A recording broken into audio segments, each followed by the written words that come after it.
This crossover Thursday episode is brought to you by PrizePicks, the easiest and most exciting way to play daily fantasy sports. Go to prizepicks.com/LockedOnNFL and use code LockedOnNFL for a first deposit match up to $100. I'm Joe Marino, host of the Locked On Bills podcast, joined by Tony Wiggins, the outstanding host of the Locked On Jaguars podcast, one of my favorite dudes to talk football with. And when I saw the Bills were playing the Jaguars this year, couldn't wait to talk to my guy, Tony. Tony, welcome. Excited for Sunday. Hope you're doing well. Hey, man, I'm doing real well, and thank you for those kind words. And I feel the same way. We're just going to multiply it by 3. You're like one of my favorite people on the network, Joe. I appreciate that, my guy. So we got a little football game to talk about here, and it's potentially a pretty big one in terms of two of the best teams in the AFC. I know the Jaguars haven't quite hit their stride this year, but you see some glimpses of that coming along. And obviously we've seen the Jaguars get hot, and you kind of wonder when that's going to happen. Certainly a nice showing against Atlanta last week in London, where they still are waiting on the Bills to get there. Tony, when you think about this Jacksonville team entering week 5 at 2-2, what's the biggest storyline for the Jaguars? They're getting Cam Robinson back. And quite frankly, all of us had really written him off because we think that Walker Little is just as good, and he's a cheaper option. But with Cam Robinson coming back, Doug Peterson said today that what they're going to do is they're going to move Walker Little over to left guard. And that's not an indictment on his play. He's been their best lineman at left tackle. But what it says is Cam Robinson is a left tackle. He's never played left guard in his life. I asked him, has he ever taken one snap at left guard? He said no. So this gives you a chance to get your 5 best guys on the field. He was able to practice with them, even though he's coming back off of a 4-game PED suspension. He was actually able to practice with them and in training camp. So they took some days to take a look at it so that it's not hitting them blind. They know exactly what it is. Because quite frankly, the problem that they've had, Joe, is offensive line. They haven't been able to block people. And when you can't block, you can't beat. You can't beat what you can't block. We saw that in the Giants season, this whole time. And it's a lot of fans, especially the casuals, they overlook the importance of that continuity and those things that the offensive line has to do. So having him back, even though I don't think he's a world beater, but what he is a competent NFL veteran left tackle. And Walker Little will slide in to left guard, and it'll solidify that position a little bit and hopefully give Trevor Lawrence a little bit more time to wheel and deal. Well, I'll tell you what, Tony, I actually spent my morning watching the Jaguars season to this point, and I really thought that left guard that was in there, Ben Bartch, struggled quite a bit. And I would agree with you. Walker Little's playing pretty well. I mean, looks like he can maybe be a long-term answer at tackle. You love Anton Harrison's growth, right? The first 2 games a little rocky. I think the last 2 he's really stepped up. But the center, Luke Fortner, and that left guard, Ben Bartch, you watch him play and you felt like those were the slugs, right? Well, those were your opportunities as an opponent. And now you potentially strengthen that left guard spot with Walker Little. Obviously, we'll see what Cam Robinson looks like coming back. And that's a big story on the Bills side of things. Somebody coming back. You might have heard of this guy, Von Miller, activated practicing on Wednesday. I think there's a lot of momentum for him to play on Sunday against Jacksonville. I don't know if it's going to be a full, workload. It could be on a pitch count, but I'm sure those long and late opportunities are going to want to get him on the field and unleash him against Jacksonville. And an offensive line that, has got a couple of moving parts now this week. And like we talked about, I think that will be for the better. But we talk about offensive line play. It's 5 guys working together as one. How quickly can that happen with, some newness going on there? And, how is the center going to continue to develop, right? I know he's a young player, but certainly hasn't found his game yet to this point. I wanted to ask you that too, with your scouting background. Luke Fortner, when he came out, they were very, very familiar with him because they were familiar with the coaches at Kentucky. Yeah. They mentioned that he's not strong, but technically he is. So I tell people all the time, guys don't get stronger during the season because when they lift weights, it's all for maintenance. Is there a way to actually get functional strength, Joe, over maybe 3 or 4 years so that is not a weakness? Not like you're going to win a strongman contest, but that it's not a weakness that can be exploited and they can kind of catch up to that technique a little bit? Yeah, I think it absolutely can. That's one thing that can happen. You can get stronger. And that was the note on Luke Fortner. You love the athleticism, but he was kind of a soft anchor guy. And I think he's in a good spot, right? Doug Peterson, we think about Philly, we think about Jason Kelce. Jason Kelce has gotten stronger throughout his career, but he was also known as that athletic movement type center. And so I think playing center helps, right? He's uncovered a lot. You'd like to think with Brandon Scherf next to him at one of the guard spots, and then, potentially Walker Little, not left guard. He's a little bit, the bumpers, if you will, are a little stronger, and he can play better football. But it's about the athleticism that he brings to the table. That's always been the selling point there. And it's about adding functional strength, which I think can happen, Tony. Another quick storyline is last week, when the Jags have done 2 weeks in London. So last week it was Calvin Ridley going against his old team. Well, Zay Jones is back in practice. So Zay Jones is also going against the team that picked him. And it so happens to be at a time when you guys have had some bad injuries in the defensive backfield. Now you got to be able to protect Trevor first for that, because if you don't do that, it doesn't matter. But are you guys a little bit concerned about the DBs with Calvin Ridley and Zay Jones, as well as Christian Kirk? Yeah, so the big story there, Trey White, Bills' number one corner, lost for the season with an Achilles injury. And it's been a very unfortunate stretch for Trey White, who had such a great, promising start to his career. But 2 years ago, he injures his ACL on Thanksgiving, takes him to the next Thanksgiving last year to get back on the field, and played like the last 7 games, and of course ready to go this year. And here he is out for the year again. So the fortunate but unfortunate news is that the Bills have gotten quite used to not having Trey White as their lead corner, and they have Dane Jackson, who's been his familiar replacement, ready to go, in addition to a first-round pick from 2 years ago, Kyer Elam, to go with the other starter that they've had in Christian Benford. So it's a position of depth that the Bills could probably weather the storm with an injury, but obviously Trey White playing like Trey White is the best possible thing that they can have at corner. But this is that first game without him, and so there's certainly an adjustment to be mindful of there, in addition to, all right, Von Miller, right? He's back. What does he look like? Does he play this week? And so I think that's pretty significant to this Bills team, as I would consider the storylines for the Bills entering this game. I think it's about staying hot, right? They put week 1 behind them very quickly, and I know everybody watched Monday Night Football, Josh Allen turning the ball over like crazy. The rest of the team played well, but Josh was so bad turning over the football that they blew a 10-point lead to Zach Wilson, right? But that already feels like 100 years ago, based on how they've dismantled their next 3 opponents, the Raiders, the Commanders, and the Dolphins, right? Everybody was hyped up on the Dolphins, and the Bills beat them by 4 touchdowns. And so can they stay hot? And you got a really interesting variable, Tony. They're going to London. That's a spot pretty familiar for the Jaguars. Sean McDermott's never been. And so, he talked a lot about how they're using their sports sciences to come up with the right plan to get down there.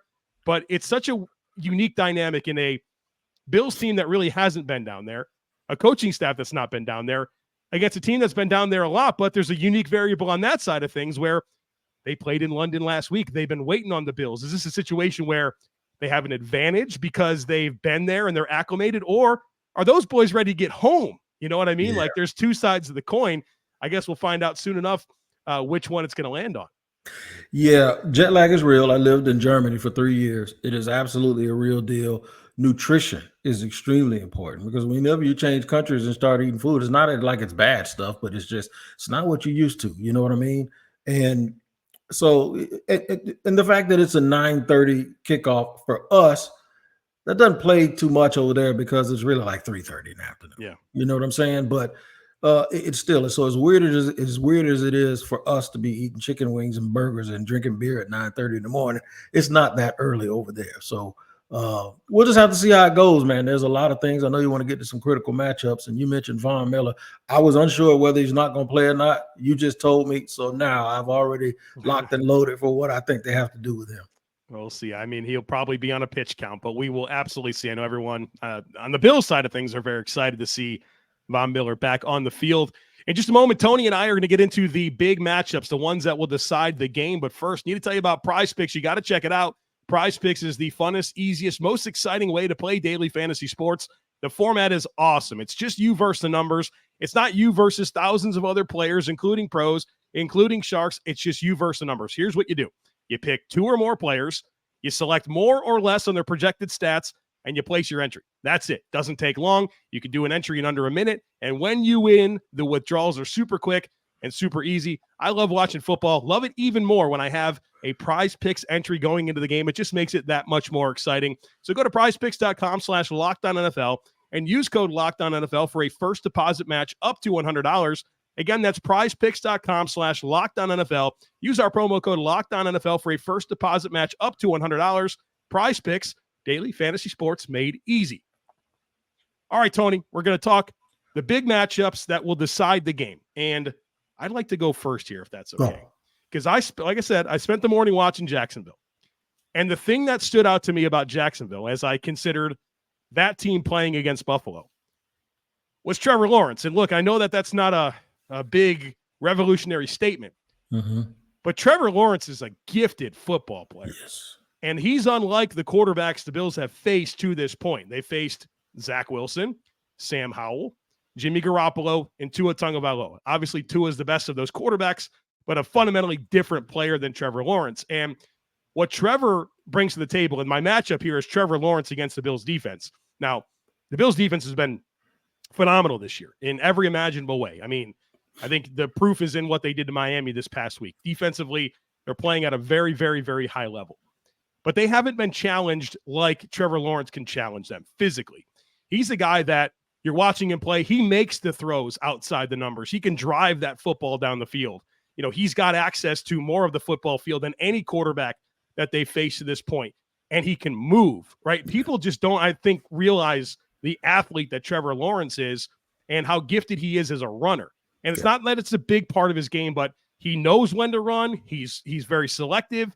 He picks, you know, he takes off in a hurry. He's quick. He's got contact balance. He's got vision, right? He's a very much a dual threat player that physically can challenge this Bills defense in unique ways that they haven't been challenged with this season. So the Bills defense is really, really hot. And I know that the Jaguars offense hasn't quite hit its stride this year. But what Trevor Lawrence can do on the football field is a different challenge for the Bills this week compared to what they've seen the first 4 weeks of the season. You're absolutely right. There are throws that if you're a DB, you're probably thinking, ain't no way he tries this. Oh, 100%. Yeah. No, yeah, he will. He will. I mean, and he'll do it on 3rd and 1. He'll throw the ball. It drives me crazy when he does that. There was a play the other day during your film study when he tried to hit Jermichael Hasty, who's 5'9", 5'8", 5'9", in the back of the end zone. I saw it. He could have run for 25 yards. Yeah, he should have caught it. He should have caught the ball. Trevor should have run for the first down. It was like, come on, dude, get the. Yeah. So sometimes that confidence that he has, it drives you crazy. But here's if you're Doug Peterson, you don't want to do anything about it because that is the confidence also that brings you from 27-0 down in the playoffs of a game where you're throwing 4 interceptions. So you're right, man. He has a getaway car. I call any quarterback that can run and can get away. They got a getaway car. So when he gets in trouble, and he's been in a lot of trouble this year, but you're right, man. He makes some of the most difficult passes that you can imagine. And sometimes they're incomplete, and it shows up on the stats as if he's down in the 66th percentile of completion percentage. But what it doesn't tell a football mind is we got to watch that because he'll hit that. And he's done it in his career, and he's even done it this year. So you're right. That is something that they really have to watch out for because he does not lack confidence at all. The difference, too, also, other than his height with him and Tua, you think that Tua gets rid of the ball because he has to. Like, I need to get this ball out because no one expects Tua Tagovailoa to run these days because he's trying to protect his health. Trevor don't care nothing about that. Trevor, if he gets rid of the ball quick, it's because it was by design and they saw something. But other than that, he wants to come out, he'll reverse out, come to the other side of the field. Tom Brady did that a lot. And he'll reverse out, come over here, and he'll be standing by himself, and he is looking to gun that thing down the field. So you're right. And with cornerback depth and issues being a problem in Buffalo, as long as they can get the guys blocked up front, as long as they can do that. And I think if Von Miller lines up customarily on the left-hand side like he does, they made a mistake in the first game of the year against Chris Jones, or the second game of the year. They didn't help Anton Harrison. They left him over there by himself with a first ballot Hall of Famer. So they're seeing another first ballot Hall of Famer this week. I would suggest that they take one of those tight ends and plant them on the hip of Anton Harrison to try to help them. Now, Russo's a great player also. Ed Oliver's going to do what he can do in the middle also, but they really, really have to have the awareness to help these guys out. Doug always says, get the guys in the right spot. And Trevor, in my opinion, when it's 3rd and 2, he has to get 3 yards. Just run a 2-point conversion. Like I said, you don't want to pull him back, right? You don't want to do that because it's going to help you later. But still, there's still this awareness. In a game like this, possessions matter. They matter a lot, especially when your kicker can kick it a long ways like Brandon McManus. So you really want to keep the possessions. You don't want Josh Allen to get back on the field. And if you can help it, you need to take those first downs and take those easy ones and get the hard ones when you have to. Well, Tony, the Bills have their own unicorn quarterback that makes those throws. So while they haven't played one of them yet this year, certainly used to seeing what a dynamic arm talent can do for you in the practice field, going up against Josh Allen every single week. And you mentioned pressure on Trevor Lawrence is going to be important for the Bills. I mean, absolutely critical for Buffalo to continue that. They've been extremely successful pressuring quarterbacks and sacking quarterbacks this year. And you got to do it with Trevor Lawrence. I mean, he's got a 63.6 passer rating under pressure, right? I mean, that's the proof in the pudding. Every quarterback in the whole world is worse under pressure. Trevor Lawrence is no different. Right. You got to get pressure on him if you're going to have a chance to limit what he can do and how explosive that offense is capable of being. Oh, you absolutely have to do it. And I find that the pressure up the middle is worse, even for a guy who can run. Because once you get pressure up the middle, the guy has to choose one side of the field. So it totally cuts off another side of the field. Well, if you're running to your right, some guys will still try to throw it to the left. They shouldn't, right? But if you're running to your left, it absolutely cuts off most of the other side of the field and makes them real easy to defend. So if they can protect early, they'll be fine. Now, on the flip side, with Josh Allen, I expect the Jaguars to play man-to-man, which means that Josh will have some time. He'll have some opportunities to run up the back of the DBs. But I want him to play man off because I want those first couple of seconds, I want them to be able to see him. And I want them to keep their eyes on him. And I expect Mike Caldwell to do some of the things that he did last week, even though it's Desmond Ridder. But still, he was rough, man. He was rough to watch in that game. Yeah, but still, they sent more people. And I think they have to be that aggressive. Caldwell has been a part of a defense that actually did that to a team before. It was in the Super Bowl when he was a linebackers coach for Tampa, and they went at Patrick Mahomes. And they did it, and they took advantage of an offensive line that was banged up. But still, you have to do whatever. I want to ask you about something. My man Osiris Torrance, because here's the thing. The Jaguars took Anton Harrison, right? Yeah.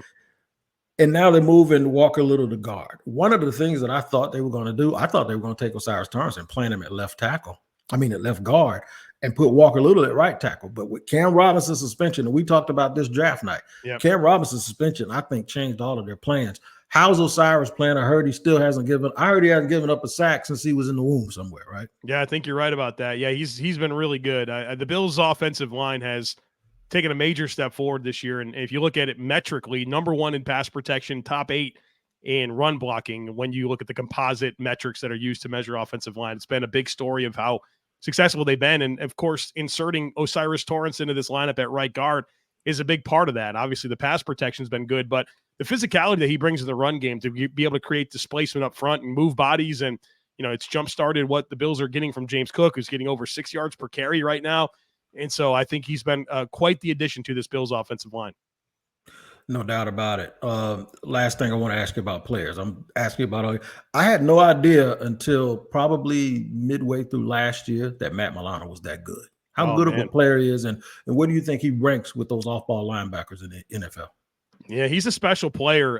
Does a lot. I mean, he's a matchup linebacker, so he gets to play in space a ton. He's got a lot of coverage responsibilities. He's a big chess piece for this Bills defense. In fact, last week they're using him to cap routes against Tyreek Hill and Jalen Waddle. I mean, he's a really special player. All-pro last year. I think he's on that type of path again this year. And I think when you talk about the best off-ball linebackers in the league, you probably start with Fred Warner, and then you start thinking about Roquan Smith and Matt Milano. I mean, these guys are really high-impact guys, and that'll be a player for, obviously, Jacksonville to account for on Sunday. How about this matchup, Tony? Josh Allen versus Josh Allen. Saw that one before. That went your guys' way the last time that happened. I think we're getting a big alert here. But that was, I mean, what did he have? A interception, a sack, a forced fumble, a fumble recovery. We're old enough to remember that game. That really kind of boned the Bills' season, right? If they beat the 2 in whatever Jacksonville Jaguars with Urban Meyer, they're the number 1 seed in the playoffs. They lost that game, so you're getting the alert now too. Yeah. But he's coming off a big game, right? He was all over the place against Atlanta. So what have you seen from your Josh Allen, and what are some of those expectations for Sunday with him? Well, he's playing on a 5th-year option. So he's playing like a guy that either they are going to tag again or they're going to pay him. And if they don't pay him, somebody who is a statistics person will. Look, he has 6 sacks. Got them all in 2 games. He got 3 sacks in 1 game against the Colts when Anthony Richardson ran out of bounds twice. He had 3 sacks for a total of 3 lost yards. Richardson ran out of bounds instead of throwing the ball away. And then the other time, he barely kept Richardson from getting to the line. And that was a point of emphasis that I brought up, even though he's also one of the big pressure guys in the league. He did it this week, but this week he did it and he really, really got sacked. So I temper it a little bit because you did it against Anthony Richardson and you did it against Desmond Ridder. But still, pressure is pressure, sacks are sacks, right? I want to see him do it in this game against a really, really good team. And sacks are hard to come by in this league. Pressures are hard to come by in this league. They really, really need him to step up and be the alpha. While Trayvon Walker continues to play well against the run, he has 2 sacks on the year. He's playing a lot better. He's disengaging a little bit better. He's still not quite there. He was taught how to gap and hold at Georgia, so it's hard to teach a guy new tricks. But he told me he'll never go outside of the scheme. He'll always stay in the scheme, and he spends a lot of time in coverage too. So the big thing is with Josh Allen is he's played some of his best ball in big games. And this will be a chance for him to do, it's going to be all over the TV, Josh Allen versus Josh Allen. So this will be a big opportunity for him to tell everybody he's really arrived, and those sacks really mean more than some people are giving him credit for. All right. This conversation continues in just a moment where Tony and I are going to talk about what has to go right for each team to win, and we'll offer a prediction. But first, I need to tell you about FanDuel. Folks, snap into the action this season with FanDuel, America's #1 sportsbook, because right now new customers can get $200 in bonus bets guaranteed when you place a $5 bet. That's $200 in bonus bets, win or lose. So if you've been thinking about joining FanDuel, there's simply no better time to get in on the action. The app is super easy to use. There's a wide range of betting options, including spreads, player props, over-unders, and more. So visit FanDuel.com/lockedon and kick off the NFL season. FanDuel, official partner of the NFL. This show is sponsored by BetterHelp. Do you ever feel like your brain is getting in its own way? Like you know what you should do, you know what's good for you, but you just can't do it. Therapy helps you figure out what's holding you back so you can work for yourself instead of against yourself. If you're thinking of starting therapy, give BetterHelp a try. It's entirely online, designed to be convenient, flexible, and suited to your schedule. All you do is fill out a brief questionnaire. You get matched with a licensed therapist. And if you need to switch therapists, you can do so at any time for no additional charge. Make your brain your friend with BetterHelp. Visit BetterHelp.com/lockedon today to get 10% off your first month. That's BetterHelp, HELP.com/lockedon. All right, Tony, what has to go right? Big game. The Bills are favored by 5.5 as of the recording of this podcast. The over-under is set at 49. For Jacksonville to get a second consecutive win coming off of that Houston loss, what has to go right for them? I never say don't fumble. I just say they have to protect the ball, because I don't even bring negative connotations into the conversation. Protecting the football, not giving the Bills a short field. That's the cliche answer. The real thing they have to do, they have to get first downs. They have to have a nice run-pass balance. Doug Peterson believes in throwing to score and running to win. You can't run to win if you're behind, right? I would like to see the Jaguars do something they haven't done much of for the last 2 years, and that's get off to a really, really clean start. I don't want them, they don't have to get way out ahead, because the couple of times that's happened, they've gotten walked down and had to hold on for dear life at the end. But I really do want them to get off to a clean start offensively, and I'll take a 14-14 or a 10-10 or a 13-10 game into halftime, and then make their adjustments, have some confidence, and find a way to win. But they can't have those miscues that they've had in some of these big games where they fumble the ball going into the end zone, where Trevor Lawrence is inside of the 5-yard line on first down and he throws an interception, or Tank Bigsby fumbles the ball going into the end zone trying to get the extra yards. They have to really, really take advantage of their opportunities, because when you have a team like Buffalo that is both explosive and sound fundamentally, it's like a double-edged sword, man. They can score quickly, or if you beat yourself, they'll just let you do it, and then they'll have that game where they got 35 minutes of time of possession and you don't. And that's just not a good thing when you're playing against a team with the skill position players that they have and with the mentality that their coach. Their mentality is it almost represents the city. It's toughness. We don't give a damn how cold it is. I don't think they care about going to London. They play in Buffalo, man. It's cold sometimes. It's nasty. They got like the oldest stadium, but those people embrace it up there. And I think this football team is a bit of a microcosm of that entire fan base. So this is hard work. This is nasty work for any team to have to play a team like that. So I think they have to be fundamentally sound and don't beat themselves just to give themselves an opportunity to win. Tony, when I consider what needs to go right for the Bills, I have three things that really come to mind, and one of them is something that you had, and that was take care of the football. We know that this Jaguars team has had three turnover games already this year, 3 takeaway, right? They had 3 in week 1, 3 in week 2, none in week 3, and then 3 more against Atlanta. And I think that Desmond Ridder tried to give them a few more that they didn't come down with. And so, you got some ball hawks back there, and Cisco, who's unbelievable in the middle of the field with his ability to break on the football. Demarius Williams, Tyson Campbell, these guys can take away the football. A lot of speed at linebacker and Olakun. Of course, some dynamic athletes in Josh Allen and Trayvon Walker up front. So, there's a lot of athleticism on the field, and that can lead to takeaways. And so I think the Bills have to continue to be smart, not what do they say? Smart, not conservative. That's right.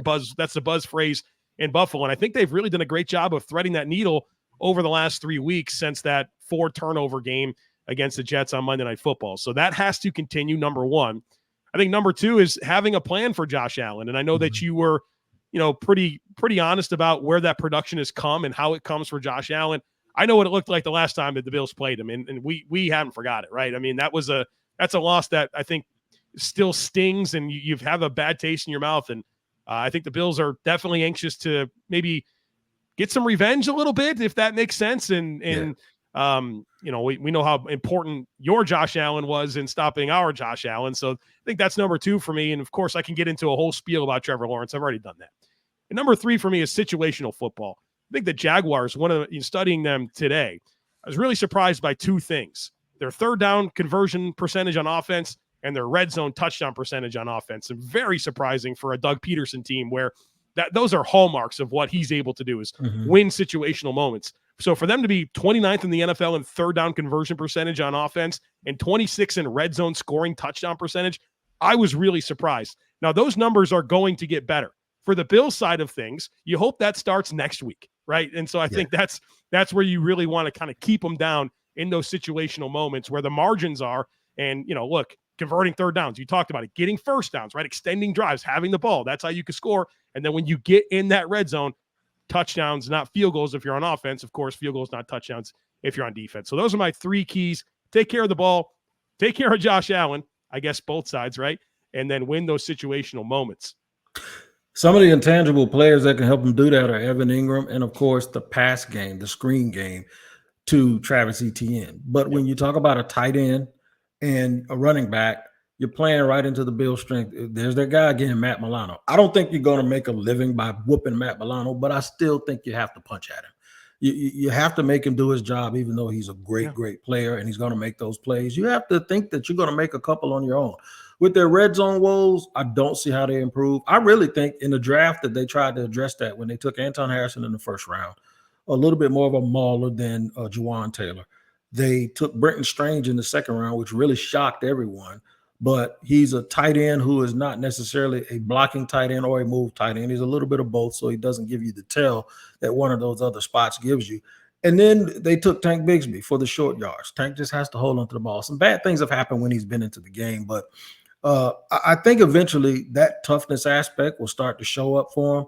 And that's why I don't like drafting like that. That's like going to a grocery store on an empty stomach. You get a whole bunch of stuff, and they might not be as good, but you think you're getting what you want that day. This is not how it works in the NFL. You just have to get the best players. So I really believe that they're going to try to depend on some of that. And the other thing is the way you get rid of your red zone woes, try to throw it in from the 15 and the 16, man. Don't even worry about getting inside the 10-yard line. Just take your shots before that and look over at Brandon McManus and say, come on, we'll kick field goals. I know people say you can't beat great teams by kicking field goals, but I think if Robert Saleh kicked some field goals the other night, they have a better chance of beating the Chiefs.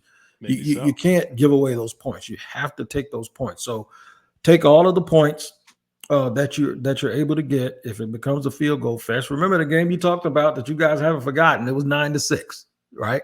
So if that's what you got to do, then that's what you got to do. The key is to not be pretty. The key is to be victorious.